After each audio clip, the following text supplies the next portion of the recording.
Neha ji USA से। राधे राधे। राधे राधे महाराज जी। महाराज जी इतना भौतिक व लौकिक उन्नति के बाद भी ये लगता है कि जैसे सफलता अभी नहीं मिली है।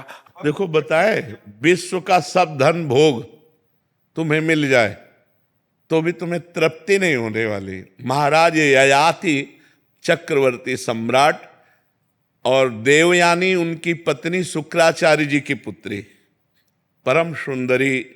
शुक्राचार्य जी तो कुल गुरु हैं दैत्यों के और समस्त शास्त्रों के ज्ञाता हैं। उनकी पुत्री कौन सा ज्ञान नहीं होगा। और वो ययाति की पत्नी थी।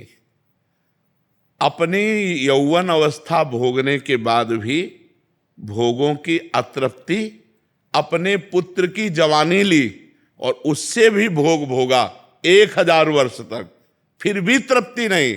तब ऊब करके छोड़ा और ये निर्णय लिखा कि भगवान से विमुख अज्ञानी पुरुष को यदि पूरे संसार के जौ धान्य स्त्रियां सब सुख दे दिए जाएं तो भी तृप्ति नहीं होगी।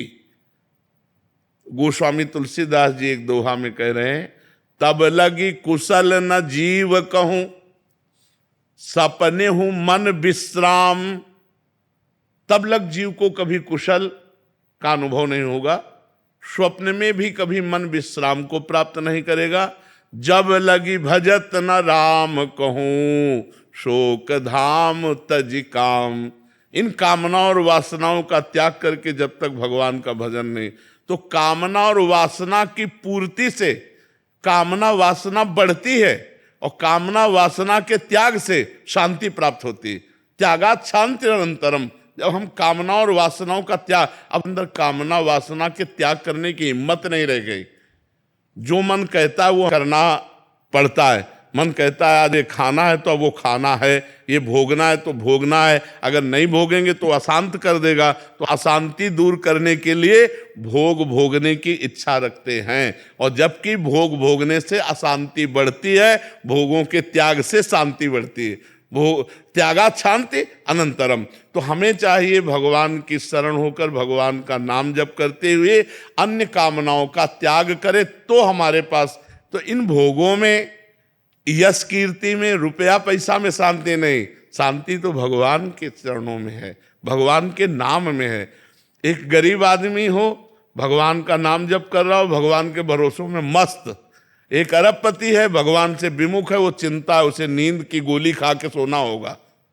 भगवान के आश्रय के बिना शांति मिलना तो असंभव है। ये पक्की बात समझ लो, ये पक्की बात। मन कहता है कि अमुक संख्या धनराशि हो जाए तो मैं, लेकिन अमुक संख्या होने पर उससे बढ़कर कामना हो जाती है और वो कभी तृप्त नहीं होता। तृप्त होता है तो सब तज हरि भज, सब झंझट छोड़ो, राधा राधा राधा राधा राधा। और जैसे भगवान रख रहे वैसे संतोष करो और अपने धर्म से कर्म करो, यही जीवन का लाभ। नहीं तो कभी संतोष के बिना ये कामनाएं कभी नष्ट नहीं होती। बिन संतोष न काम न साही और अछत काम सुख सपने उनाई। और जब तक कामनाएं तब तक अशांति ही अशांति है। विनीत जी लखनऊ से। राधे राधे महाराज जी। राधे राधे महाराज जी। महाराज जी कल के एकांतिक वार्तालाप में आपने एक साधक से कहा था कि क्रोध से बचने के लिए वो स्थान ही छोड़ दो जब तुम्हें लगे कि अब क्रोध आ सकता है। साथ ही आपने नाम जप का सहारा लेने के लिए भी बोला था। लेकिन अगर किसी व्यक्ति के शुरुआती जीवन में कठोर अनुभवों के कारण क्रोध ही उसका सबसे बड़ा शत्रु बन गया हो और अब वो किसी ऐसे उच्चतम पद पर है जहां उसे निचले पदों के लोगों के साथ रोज व्यवहार करना हो जो प्राय बदतमीजी और उद्दंडता के साथ व्यवहार करते हैं, ऐसे में वो स्थान भी छोड़ा नहीं जा सकता। महाराज जी ऐसे में कुछ ऐसे लोग होते हैं जो क्रोध की भाषा ही समझते हैं और कुछ जो होते हैं वो विनम्रता की भाषा समझते हैं। ये हम मानते हैं आपकी बात, इसको हम काटते नहीं हैं। कुछ लोग ऐसे होते हैं। तो कुछ लोगों का स्वभाव होता है ऐसा कि वो क्रोधावेश को देखकर ही मानते हैं। पर हमें क्रोधावेश ना करके क्रोधावेश का नाटक करें तो कैसा लगेगा। हम असलियत में क्रोध ना करें।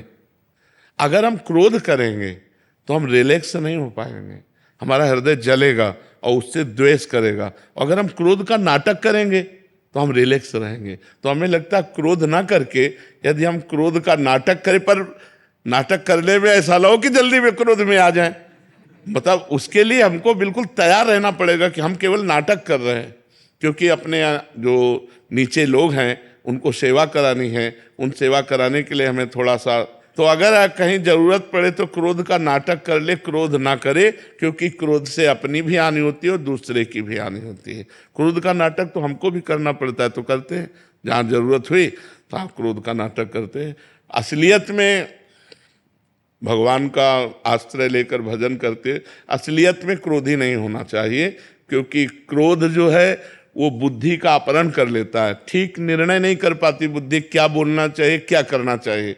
वो उस समय गलत बोल सकता है, उस समय गलत वो क्रिया भी कर सकता है, मान लो पूज्य जनों का अपमान कर सकता है, या जो नहीं करना चाहिए ऐसी हिंसा आदि दोष कर सकता है। तो हमें लगता है क्रोध से बचे, क्रोध का नाटक करना पड़े तो कर लेना चाहिए, क्योंकि कई जगह जरूरत होती है। आज हमारा जो परिवार बिगड़ रहा है उसका कारण है हम शासन नहीं कर पा रहे, पक्की बात समझ लीजिए।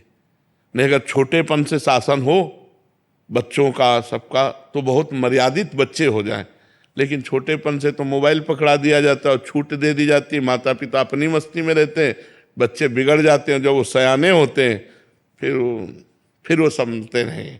बहुत समस्याएं आ गई, बहुत समस्याएं। अगर बच्चे गलत चल रहे हैं और उनको डांटने की कोशिश करें, उनको संभालने की कोशिश करें, तो कई माता पिता बताए कि वो कहते हैं हम क्या कर लेंगे, और वो बेचारा डर गया कि आपसे तो अच्छा है, जैसे चलो वैसे चलो, काहे को क्या करोगे। तो ये बड़ी समस्याएं समाज में उपस्थित हो रहे।